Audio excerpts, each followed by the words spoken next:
Il-Ministru Clayton Bartolo, magħruf kemm qrib ħafna tal-Prim Ministru Robert Abela, ma qalx jekk jaqbilx jew le li Abela jippubblika r-returns tiegħu tal-VAT u tat-taxxa qabel ma daħal fil-Parlament fl-2017.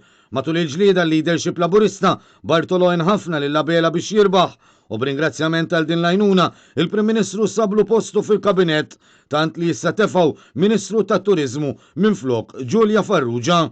U issa bil-Prim Ministru faċċjat bit-talba li jippubblika returns tiegħu tal-VAT u tat-taxxa qabel l-2017, il-membri tal-Kabinett tiegħu huma skondi jieħdu pożizzjoni ċara dwar dan. Il-Prim Ministru il-VAT returns u tax returns tiegħu huma diġà pubbliċi ta' wara l-2017. Allura hemmhekk għal ta' qabel, il-VAT u tax returns ta' qabel l-2017. Il-Prim Ministru ġa tkellem fuq dak ir-rigward u m'għandi xejn nżid ma' dak. Jiġifieri ma taqbilx għandi preżent.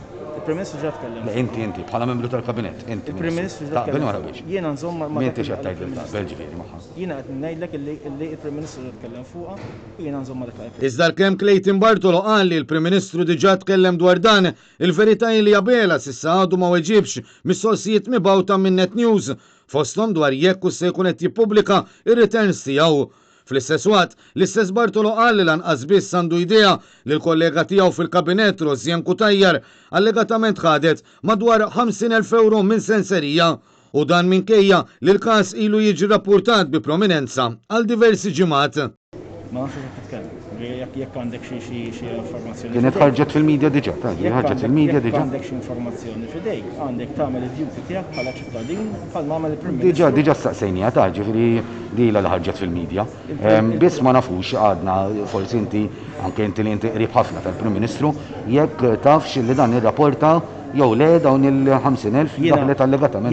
Jiena ninsab iffukat 100% fuq ix-xogħol li għandi x'nagħmel li jiena. Dan minkejja li issa ddiet kważi ġimgħa minn meta ħarġet l-istorja li l-Prim Ministru Robert Abela tkellem mal-Kummissarju tat-Taxxa Marvin Gerti dwar dettalji personali tal-kap tal-Partit Nazzjonalista Bernard Gregg, storja li Abela stess ammetta li kienet verità. Madankollu, il-Prim Ministru għadu qed jaħrab milli jaċċetta li jippubblika r-returns tiegħu tal-VAT u tat-taxxa qabel ma kien elett bħala membru parlamentari fl-2017 u għadu jaħrab ukoll milli jwieġeb jekk se jippubblika ċ-checks li kellu mal-Kummissarju tat-Taxxa Interna.